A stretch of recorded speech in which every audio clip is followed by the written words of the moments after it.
ፍቅረኛው ገና ግን ነግራችሁ አልችልም። እንዴት እንደሚያም እንዴት ሰውነት እንደሚያቆስል እጄ ሁሉ ይሄ ሁሉ ወልቋል። እጄ እንደዚህ ያዞረ የመታኝ ማለት ነው። ይሄ ታፋዬ ሁሉ ቆሰለ። በቁንጥጫ እንደዚህ የጠመዘዘ በእርግጫ የመታኝ በጥፊ የመታኝ ራሴ ነግራችሁ አልችልም። እስካሁን ጉዲidhuma jira jechuudha. Gudiidhuma jira akkuma arkitanitti jechuudha. Arkaanidaa jedhee namichi haphee liqimsee jedha Oromoon gaafa waa tokko dubbatu harkaanidaa jedhee namichi haphee liqimsee. Hapheen beektanii wantoota zaaf irratti faa laaftoo warri laaftoo beektan laaftoo irratti faa baati jechuudha. Gaattiraa irratti faa. Hapheen kuni tokko kan laaftoo irratti baatu kuni kan mi'ooftu illee jirti akkas nama qabatti gaafa ilkaan nyaattu akka maastikaati intini fakkaatti malee ixaana adii argitanii beektu ixaana adii fakkaatti jechuudha. Hapheen kuni ishee nyaateeti harkaanidaa jedhan qoonqootti laxxafamte dhatte. Anna amma kaadhoko hawaanis ofuma isheeti jechuudha. Ofuma isheeti mana namaa dhatte silaa kabajaan kan teessee yookiin waan ishee barbaachisu waan barbaade dhatte sana himachuu qabdu. Dhattee mana rabbashuutti kaatee xafaxafamte kunoo mana yaalaa deemtee raawwatte edda gaafa sanaati mana yaalaa akka turtedha kan ishiin dubbataati jirtu. Ani immoo waan isin dhibu dhugaa rabbi jechuudha. Reefan charchiidha bahaa jira barnootaan qabaan ture barnoota amantii cimsannaa barataati jira jechuudha. Matsaaf qulqulluudha harkatti qabadheen jira dhugaa rabbi jechuudha. Reefuma dhufee gadi taa'ee እና ጋፈን አከጨራቴ ጉባራት ና ዱፌ ማለት ሰዓት ይሄ ጋፈን ነቀላሉ እና ከሰብድን ቀጠቀጠ ዲግን ፉኛን ከሰና ያኤ ማል ጀተቹራ ቁፋን ኮስና ኢሳንጅሩ እንመን ቁፋ ነጋን ስኒፋተው ከብጀምቶ ተፈርዶቶ ተኮ አከም ጅርተኒ ፈያ ቀብደኒ አነጋን ቀበገለ ተረቢ egaan kabajamtoota hordoftoota tokko akkuma jalqaba viidiyoo koo irratti argitanii akkasuma immoo mana hawaatitti akkuma argitan jechuudha. Hundi keessan iyyuu egaa guyyaa gaafa mana abdii dhatte sana maal akka taate hundi keenya arkineeti jira jechuudha. Balleessa ishiittis haa ta'u baatusi akkasuma immoo iyyuu gochi ishiin goote sun gaarii haa ta'u baatusi arkineeti jira jechuudha. Haa ta'u malee immoo abdiin gaafa sana gaafa ishiin uffata sana shaartu gaafa isheen mana saadhatteetoo akkasitti shaaraa jirtu gaafa arku maal akka inni godhe hundi keenya arkineeti jira jechuudha.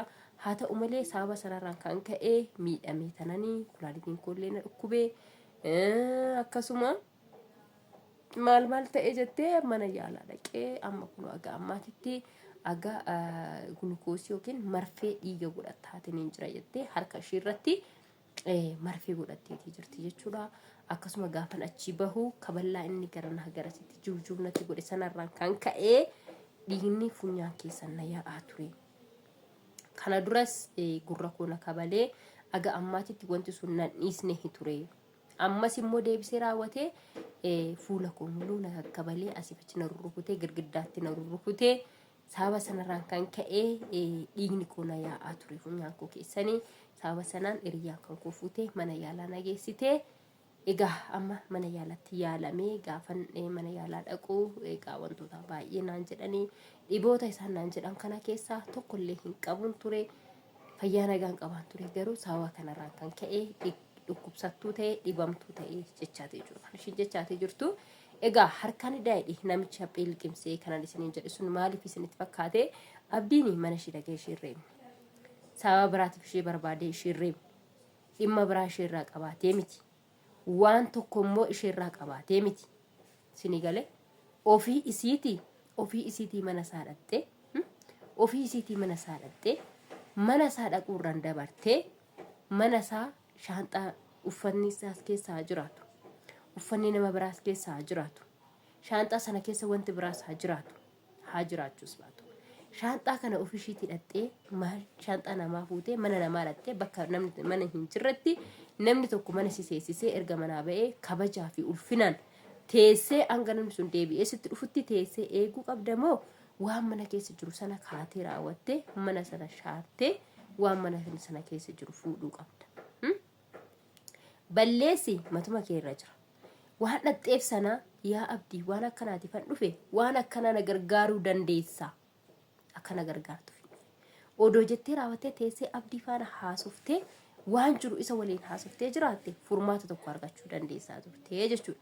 Garuu ati balleessi ati goote maalidhaa osoo marii tokko mariisisin mana namaa dhattee shaaruun kan kee balleessa guddaa jechuudha.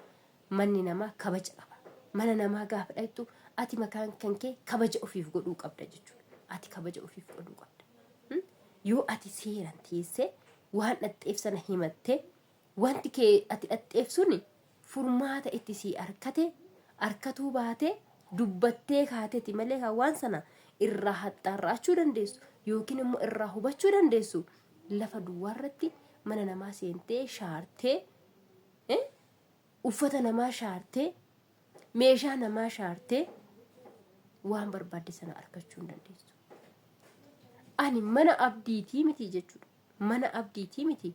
Osuma Saidoo nuti mana achi keessatti kireeffatee jiraate mana Saidoo keessayyuu seentee shaaruudhaaf mirga hin qabdu jechuudha. Seerri si gaafachiisa.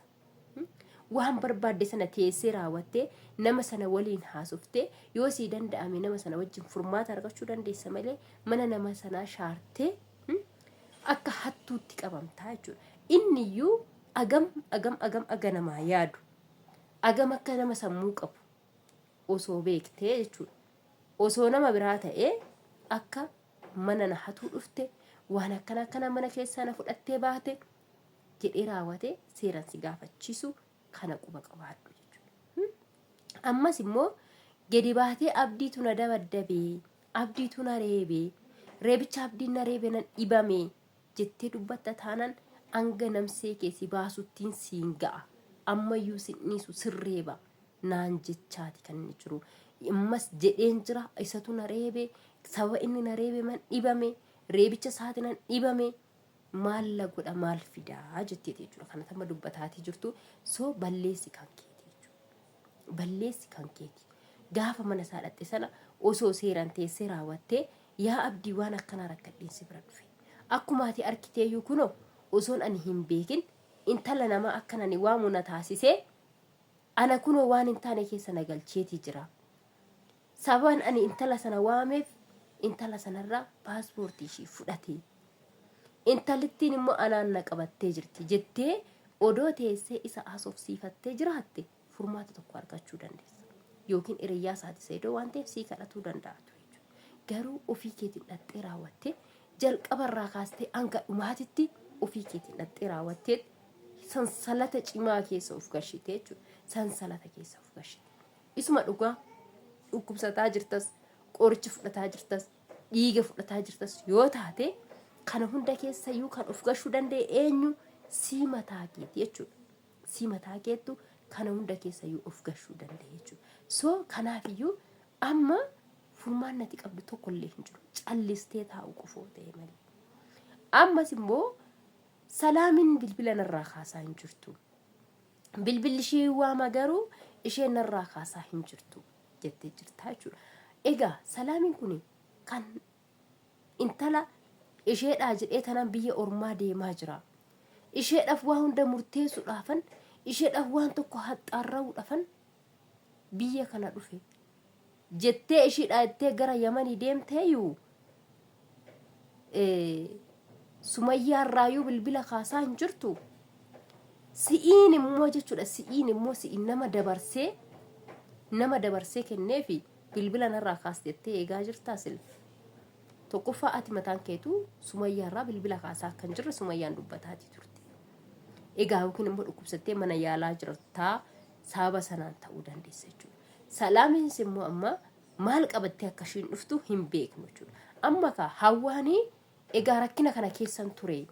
Rakkoon kan koo kanadha. Miidhama kanatu narra ture. Sababa kanaatiifin gara onlaayinii irraa illee gara sooshaal miidiyaa kanaatirraa baduu danda'e mana yaalatan ture jetteetti dubbatatteetii jirti jechuudha. Egaa kana Sumayyaan isiniifis amanuu dandeessi amanuus dhiisuu dandeessi jechuudha. Isintu wal beeka. Haa ta'u malee ati garuu balleessa guddaa akka qabdu hin irraanfatin jechuudha. Hawwaan balleessa guddaa jalqabaa kaastee hanga dhumaatitti akka balleessiteetti jirta jechuudha. Isuma dhugaa dubbachuudhaaf walitti himuu taate. So kanaafiyyuu dhugumaan si dhukkubaa yoo jira taate Rabbi si amaaru. Namatti hin gammadani jechuudha. Isa dhukkubsatutti hin gammadan. Isa rakkatetti hin gammadan. Isa beeleetti hin gammadan. Rakkataa rakkina baasu, beelaa beela baasu, isa dhibame immoo hin dhibamsiisu malee itti hin gammadan jechuudha. Nuti sitti hin gammannu. Rabbi si haa fayyisu. Qalbiitti si haa deebisu silleedha. Waan ofii keeti